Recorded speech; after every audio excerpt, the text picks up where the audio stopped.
guys. Yan, daming tubig. Di ka makasawa dito. Yun. Di ka makasawa ng tubig dito.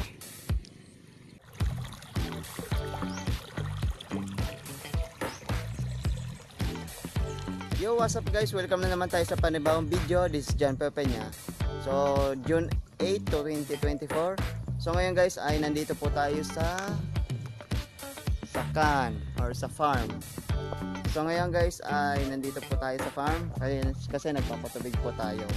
So bali share ko na naman po yung ating video natin. So ngayon tara. So ngayon guys ay nandito po tayo sa farm kasi nagpapatubig po tayo. So bali dito na muna tayo nagawa ng video. So ngayon guys ito yung ating Bluetooth speaker natin na si Kimso M6. So yan yung ating portable mini Bluetooth speaker. So yan yung ating design ng ating speaker. So dito kasi meron siyang mga colors. Yan, 6 pala yung colors. Bali yung kinuha kong color ay ito, blue. So yung presyo nito ay nasa siguro ito, nasa 290 or 300 na pesos. So unahin natin yung specs bago natin ibuksan. So ito yung dimension niya is 70 71 mm. Yung net weight is 190 grams. Loudspeaker output is 3 watts. Yung frequency response is 200 to 20 kHz. Battery capacity 500 milliamps. Yung charging voltage natin is 5 volt USB. Playback time up to 4 hours. And yung battery charge time is 2 hours. Yung version niya is V5.1. So ano ba yung nandito sa loob? Yung ating mini Bluetooth speaker at saka yung USB charging cable at saka meron pa tong auxiliary yung sinasaksak sa cellphone. So dito yung mga functions, charging, USB at saka yung TIF card and aux. Yan. So yan lang yung laman ng ating so yan yung ating specs ng ating Bluetooth speaker. So bali nagamit ko na to 5 days. So hindi na lang natin to na video kasi busy po tayo and yan kasi ngayon na lang tayo nakapag-vlog. So buksan na natin guys yung laman. So bali dito sa laman niya, ito yung paka-packaging niya. So bali binalik ko lang siya dito sa box kasi 5 days na tayong hindi na gagamit. Or nabili ko lang to, hindi na gagamit. So dito, yan ilabas natin yung mga connectors. Yan yung connectors ng USB Android charger. At saka po yung ating tsaka po yung ating auxiliary inputs. Yan 3.5 mm. So yan yung ating Bluetooth speaker. So hindi natatanggal sa box. So taob natin. So ingatan natin. Yan. So yan lang po yung laman at saka yung ating resibo. So medyo kumukulog na yung panahon. So kasi medyo maano yung panahon. Baka uulan. So bilis-bilisan na lang natin. So baka gagawa natin to ng part 2 ng video kasi baka abutin tayo ng ulan. So tumutulo na. Ayan. So dito guys, yung pinili kong Bluetooth speaker ay color blue. So kayo na lang mismo bahala na magpili dito sa mga colors. So yan guys yung ating kasing liit ng Bluetooth speaker. At saka yun napansin ko lang kasi dito sa pag-on ng ating Bluetooth speaker parang JBL. Para siyang JBL speaker. So ayan yung guys yung ating functions. So may 5 tayong functions dito.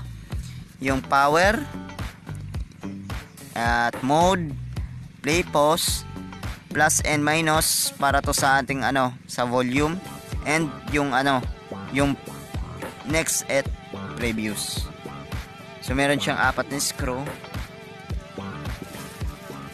At saka dito po sa ating tinuro ko dito, saan yan? Ito, yung sinasabi ko, yan yung guys yung ating mga connections. 5 volts DC sa charger, USB, TF card, at saka yung auxiliary. So yan lang guys yung ating functions natin, at saka yung mga connections.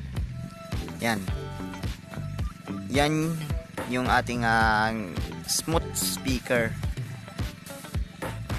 So bali na testing ko na siya to, kaya lang hindi natin na-share sa video itong ating Bluetooth speaker. So yan.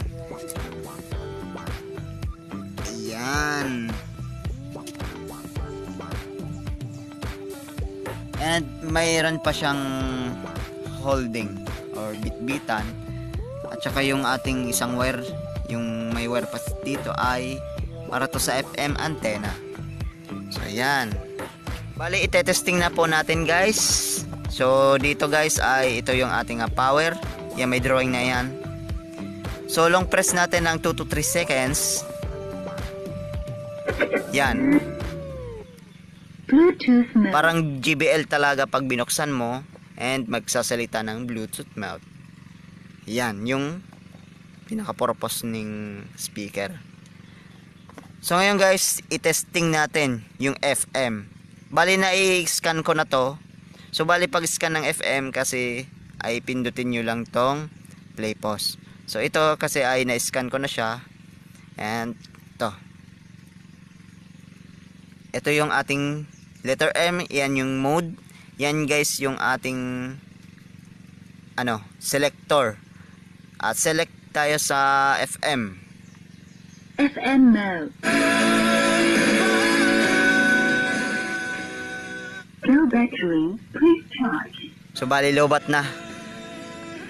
Yes, ay nalobat yung ating speaker natin. So bali yung ginamit kong munang connector charger ay itong color blue ng connector papunta dito sa ating power bank. So may 100% pa. Ayan. Yan guys yung purpose ng ating Bluetooth speaker. So ngayon guys, nakikita nyo naman dito yung yan, nagbi-blinking light na yan. At saka yung charging niya. So yan, umiilaw yan. Diyan yung purpose ng ating connector or yung ating charging inputs. So ngayon guys, USB na naman yung ating itetesting natin at isasaksak natin siya dito sa USB input. So ngayon na isaksak na natin yung ating USB at pindutin natin yung ating mode. FM mode. So yan. Play by USB drive. So ngayon guys, nagbi-blink na yung ating USB. So bali naka-0 yung volume natin kasi baka makapiright po tayo sa mga music. So volumein natin.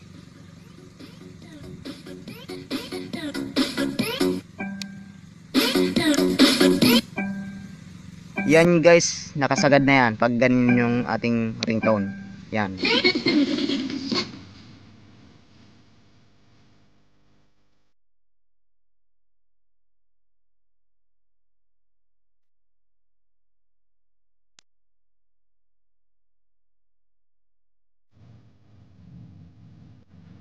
So ngayon guys, i-pause natin. Yan, nagpa-function yung pause. Play. Yung ating yan minus, yan.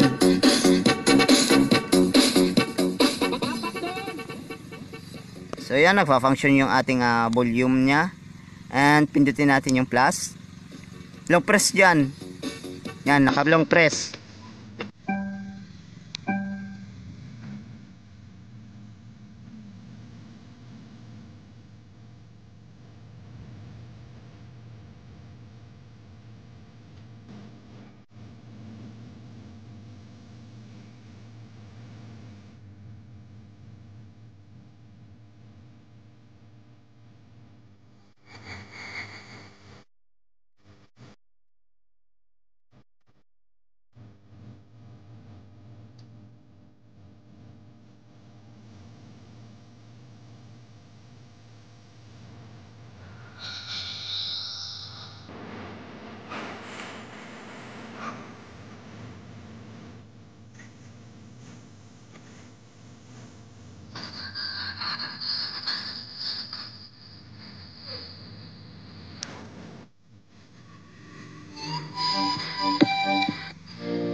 So yan yung pinaka favorite music natin na non-copyright.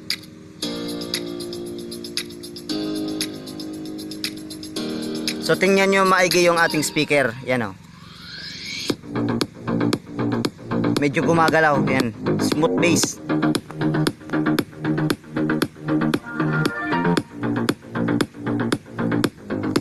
So tingnan natin dito sa charging. So nagbawas na siya ng 98%. Bali nakasagad yung ating volume. So yan. Pakita ko sa inyo. Yan. Nakasagad na yung volume niya.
Testing tayo ng Battle Mix by DJ Huawei.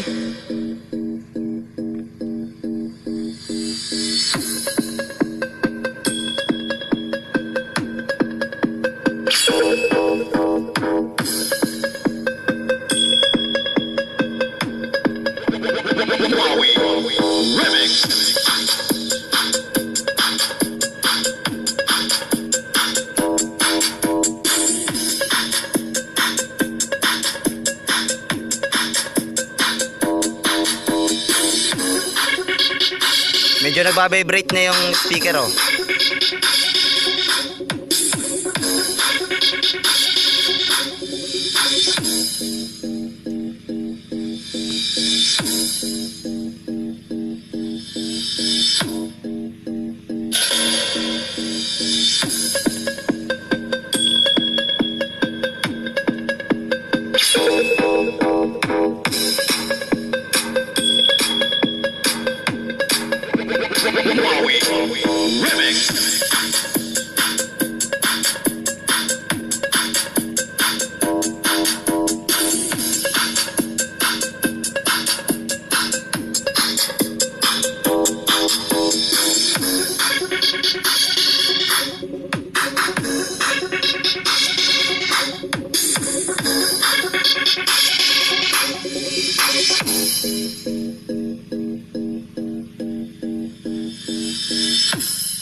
So ngayon guys, na-sound check na natin si M6 na Kimso. So medyo malakas yung ating speaker natin. Na-satisfy ako at nagandaan ako sa tunog. So walang basag, walang ano, kahit naka full volume niya yung speaker natin, walang basag. So dito sa ating power bank natin 96%. So nagbawas na kasi low bat yung ating speaker natin. So ngayon guys, baka i-upload na natin to ng part 2 sa next vlog. Sana mapanood nyo yung ating next vlog natin ng part 2. So dito na lang tayo magtatapos guys, and see you next vlog na lang. Pa-like na lang and pa-subscribe. So maraming salamat. Thank you.